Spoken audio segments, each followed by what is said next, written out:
સાંતલપુરના વારાહીમાં જશ્ને ગરીબ નવાઝ અને જશ્ને વિલાદતે હુજૂર સૈખુલ ઇસ્લામ કાર્યક્રમ યોજાયો। કોમ્યુનલ વાયરલથી દેશ કમજોર બની રહ્યો છે। દેશને વિશ્વગુરુ બનાવવો હોય તો ધાર્મિક એકતા જરૂરી છે। સાંતલપુરના વારાહી ગામ ખાતે સૈખુલ ઇસ્લામ ટ્રસ્ટ દ્વારા જશ્ને ગરીબ નવાઝ અને જશ્ને વિલાદત હુજૂર સૈખુલ ઇસ્લામ કાર્યક્રમનું આયોજન કર્યું હતું। આ કાર્યક્રમમાં હજરત શકીલ અહેમદ અને મુસ્લિમ ધર્મના ગુરુ સૈયદ કાસિમ અશરફ ઉપસ્થિત રહ્યા હતા। ત્યારે સૈયદ કાસિમ અશરફે એક સંદેશો આપ્યો હતો કે સર્વ ધર્મની એકતા અને યુવા પેઢી વ્યસન મુક્ત બનશે ત્યારે દેશને વિશ્વગુરુ બનતા કોઈ નહીં રોકી શકે। વધુમાં તેમણે જણાવ્યું કે કોઈ પણ ગામ, જિલ્લો કે શહેર જ્યાં એકતા નહીં હોય તો તે વિસ્તારનું વિકાસ કરવું કમજોર બની જાય છે। આ દેશમાં હાલ કોમ્યુનલ અને જાતિવાદના વાયરલના કારણે કમજોર બની રહ્યો છે।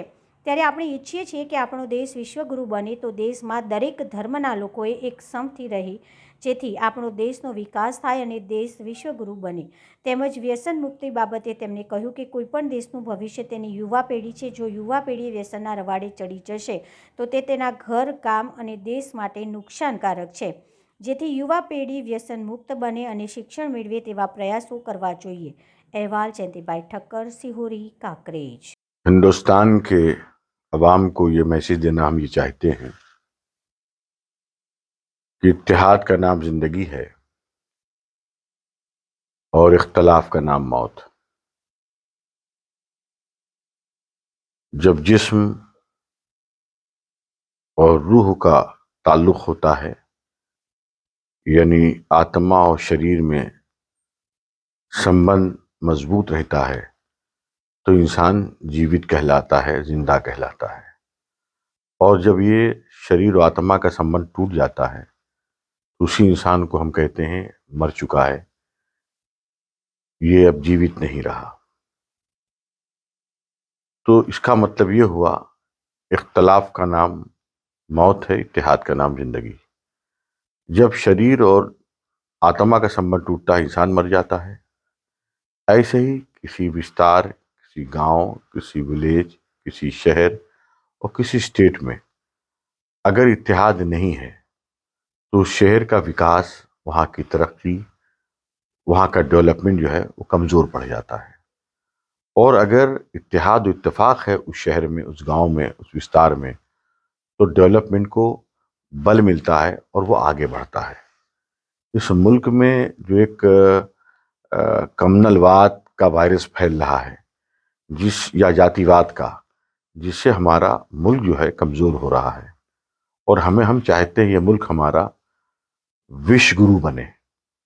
हम अपने पड़ोसी मुल्क चाइना को देखते हैं कि हमारे बाद उसे स्वतंत्रता और आज़ादी मिली और आज दुनिया की एक बहुत बड़ी फौजी ताकत बनकर उभर रहा है। जापान जो है एक छोटा सा मुल्क है लेकिन वहाँ पे पीस है, यूनिटी है।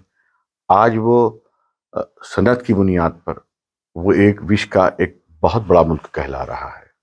हालांकि लैंड के एतबार से बहुत बड़ा मुल्क नहीं है।